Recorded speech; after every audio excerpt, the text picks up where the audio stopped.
Charlene here. I'm going to show you today. Hi, Charlene here. I'm going to show you today how to rewrite your tagline so that you can start attracting clients, ideal clients to you. And this is going to be a step-by-step. And I actually had a request on my LinkedIn in the comments before this went live. Dr. Nancy Czar has asked me to use her profile. So yes, and if you want me to use yours, put it in the comments. And I'll do it again. So let's get started. Hi,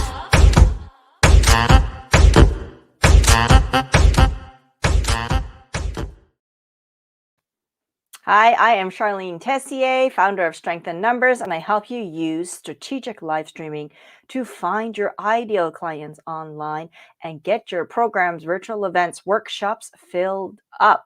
Now, rewriting your tagline, where is that exactly and what does that exactly mean? So on your LinkedIn profile, we'll just take a quick look at hers, pull that up.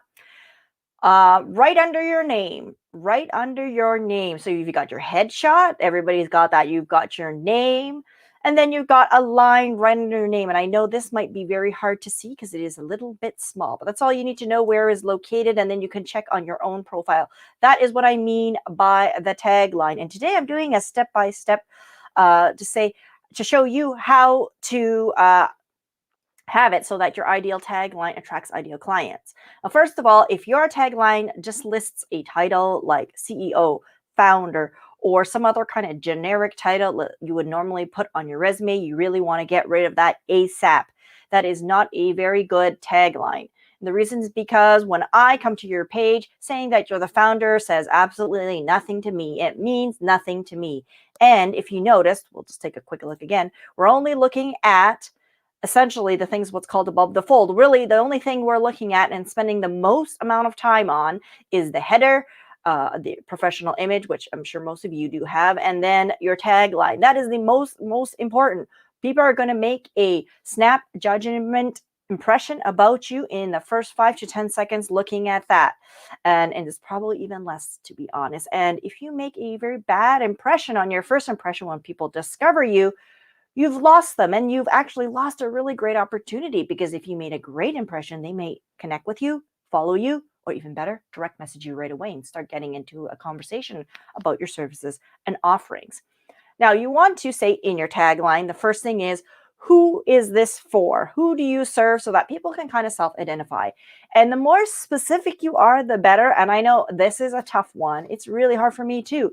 I used to say online entrepreneurs. Well, that's really general. I admit it's not the greatest. Now I'm trying out coaches.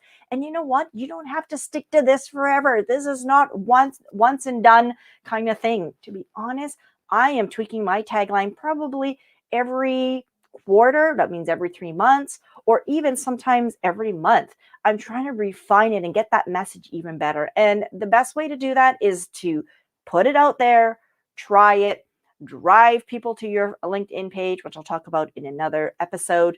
And then you'll know if people are really interested. You will actually be able to see that on the back end metrics. Again, another episode. For now, let's just see what Nancy has.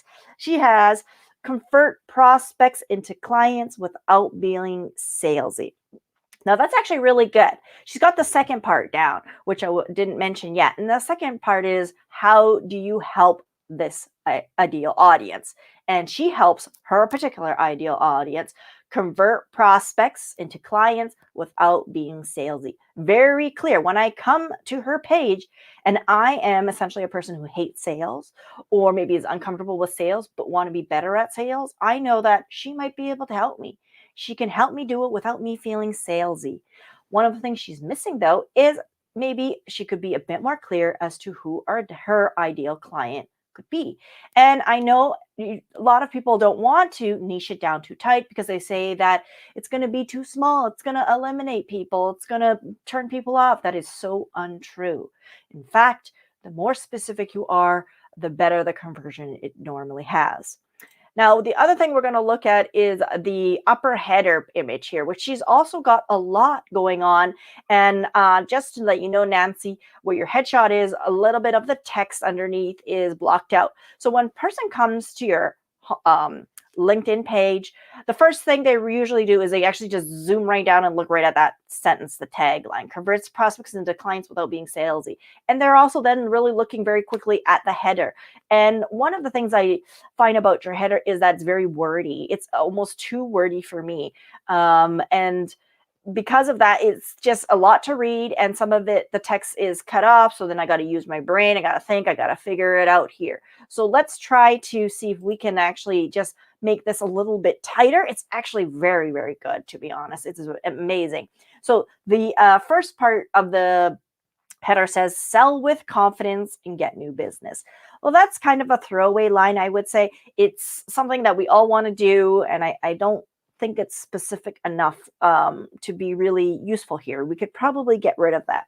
The next sentence you have in the biggest text is opening the way to closing more business. The opening the way to closing more business is a little bit of a mind bender for me. It's I have to think about, what does that mean, opening the way so because I have to think about it, it's a little bit tough. So we may want to come up with something that's a little bit more simple to understand right off the bat. And then underneath, you got profitable techniques for effective and efficient sales conversions. And like that part of the words cut off. These secrets and more are in a short 100-page book. Okay, I like that you have the image of the book. I think that's really good to have that there. I'm not sure if that's a free opt-in though, and it's not clear how I can get the book. There's no real link, or you could just say scroll down to features and then have that as the first thing. That's what a lot of people do. If you're giving a little sample of that book, you definitely want to say that there in the small subtext, but we need to do something about the big text, opening the way to closing more business. I think we can work on that a little bit more and find a different way of saying that. And I don't exactly know. I mean, you're trying to help people. I know you do really help people with being non-salesy.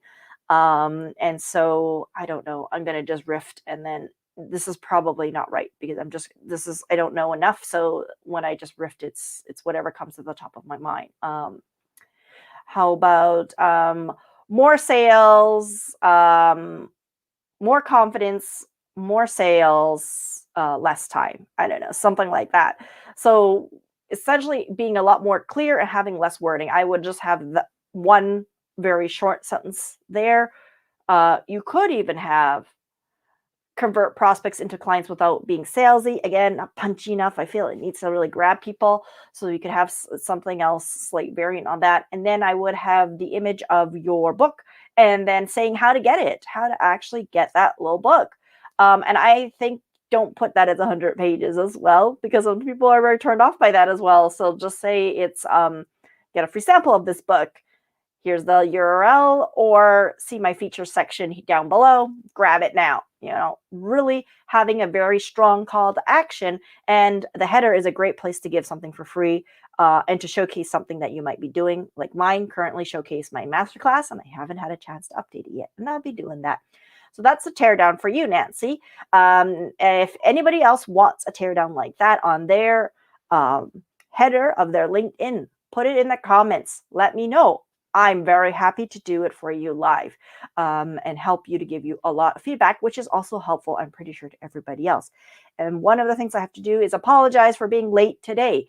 I generally go live at 8:30 a.m. Eastern, and my daughter was off today, and it completely slipped my mind. I forgot to reschedule it to be later in the day when I knew my husband would be home, so I could actually go live. That's why I'm late. That's why it's so impromptu. It's because I'm just squeezing it in, and I just realized it. So sorry, but I really wanted to do it because I knew Nancy was waiting for it. So 30 tips for 30 days. This is one of those days. I'm helping you use LinkedIn and live streaming. I'll see you guys again tomorrow. Have a wonderful day and weekend.